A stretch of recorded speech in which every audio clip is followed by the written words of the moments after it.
Happy Raja ଜୟ ଜଗନ୍ନାଥ। ଏଇଭଳି ପୋଡ଼ପିଠା ବନାନ୍ତୁ, ଘରେ ସମସ୍ତେ ଖାଆନ୍ତୁ। ଜୟ ଜଗନ୍ନାଥ। ଆସନ୍ତୁ ଚାଉଳ ଜନ୍ତା ପୋଡ଼ପିଠା ବନେଇବା। 250 ଗ୍ରାମ ଚାଉଳ ରାତିରେ ବତୁରେଇକି ରଖିଦେବା। ସକାଳୁ ତାକୁ ଭଲସେ ଧୋଇଦେବା। ଗ୍ରାଇଣ୍ଡରରେ ଧୋଇଥିବା ଚାଉଳ ପକାଇଦେବା।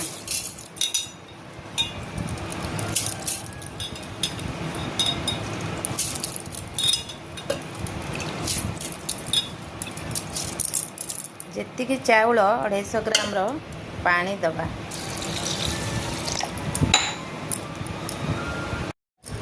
ଦେଖନ୍ତୁ ଚାଉଳ ଭଲସେ ବାଟିଦେବା, ଏମିତି ଚିକଣ କରି।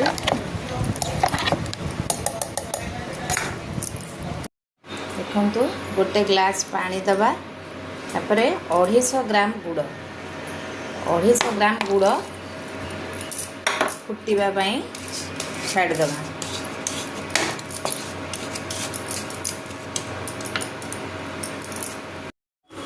ଚାରି ପାଞ୍ଚଟା ଗୁଜୁରାତି ନେବା। ଗୋଟେ ନଡ଼ିଆକୁ ଫାଳେ କୋରିଦେବା, ଆଉ ଫାଳେ ଏମିତି ପାତି କରି ରଖିବା। ଦେଖନ୍ତୁ ପାଣି ଫୁଟିଗଲାଣି। ଆମେ କୋରିକି ରଖିଥିବା ନଡ଼ିଆ ଦେଇଦେବା।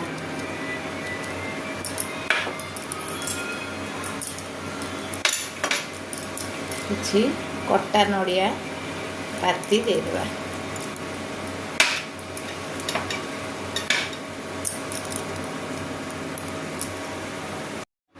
ଦେଖନ୍ତୁ ଅଦା, 1 ଇଞ୍ଚର ଅଦା ଛେଚିକି ରଖିଦେବା।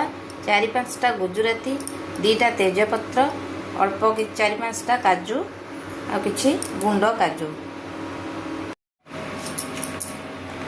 ତାପରେ ଦେଇଦେବା ସବୁ।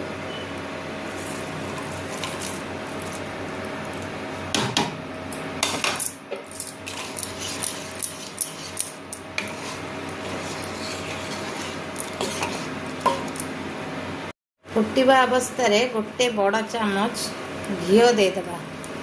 ପୋଡ଼ପିଠାଟା ଭଲ ବାସ୍ନା ହେବ। ଦେଖନ୍ତୁ ବାଟିକି ରଖିଥିବା ଚାଉଳକୁ ଏମିତି ଧୀରେ ଧୀରେ କରି ଗୋଳେଇବା।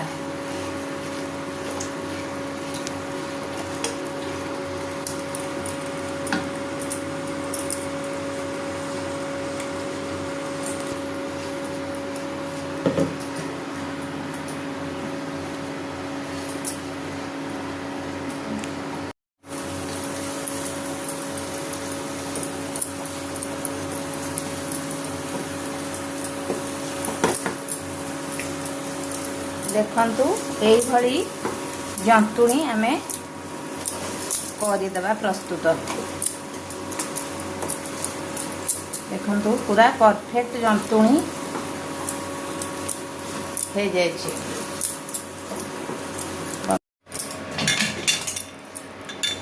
ବନ୍ଦ କରି କିଛି ସମୟ ଏମିତି ଘୋଡ଼େଇ ରଖିଦେବା। ଦେଖନ୍ତୁ କରେଇରେ ଆମେ କଦଳୀ ପତ୍ର ଏମିତି ଛୋଟ ଛୋଟ କରି କାଟିକି ପକେଇଦେବା। କଦଳୀ ପତ୍ର ଦେଲେ ପୋଡ଼ପିଠା ବହୁତ ଭଲ ବାସ୍ନା ହୁଏ, ତଳ ବି ଲାଗେନି ବେଶୀ।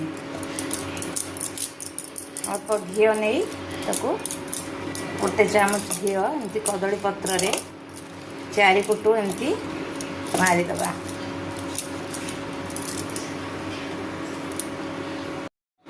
ଘିଅ ମାରି ସାରିଲା ପରେ ଆମେ କିଛି କଟା ନଡ଼ିଆ ପାତି ଏମିତି ଦେଇଦେବା, ସଜେଇଦେବା।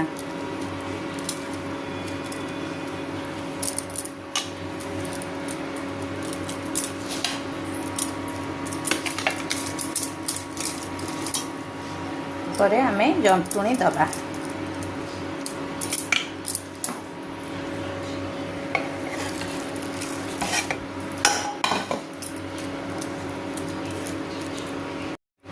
ଯେହେତୁ ଜନ୍ତୁଣି ଗରମ ଅଛି, ଗୋଟେ ଗ୍ଲାସ୍ ସାହାଯ୍ୟରେ ଆମେ ଏମିତି ସାଇଜ୍ କରିଦେବା।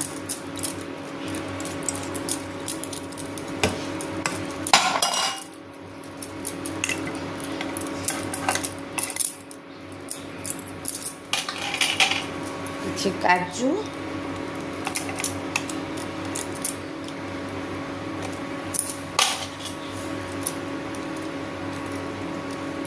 କିଛି ନଡ଼ିଆ ପାତି ଦେଇଦେବା।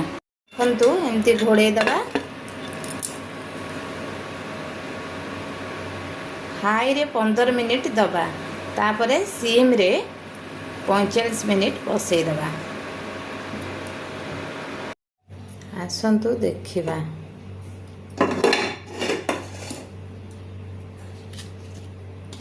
ପତ୍ର କାଢ଼ିଦେବା, ଟୁଥପିକ୍ ନେବା। ଦେଖନ୍ତୁ ଟୁଥପିକ୍ରେ କିଛି ଲାଗିନି, ପିଠା ଆମର ପୁରା ପରଫେକ୍ଟ ହେଇଛି।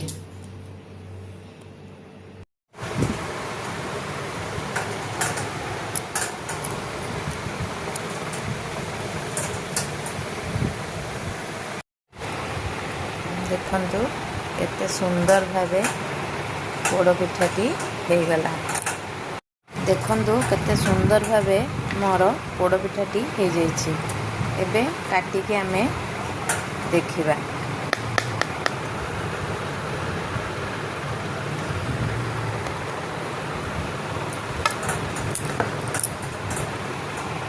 ଦେଖନ୍ତୁ କେତେ ସଫ୍ଟ ହେଇଛି।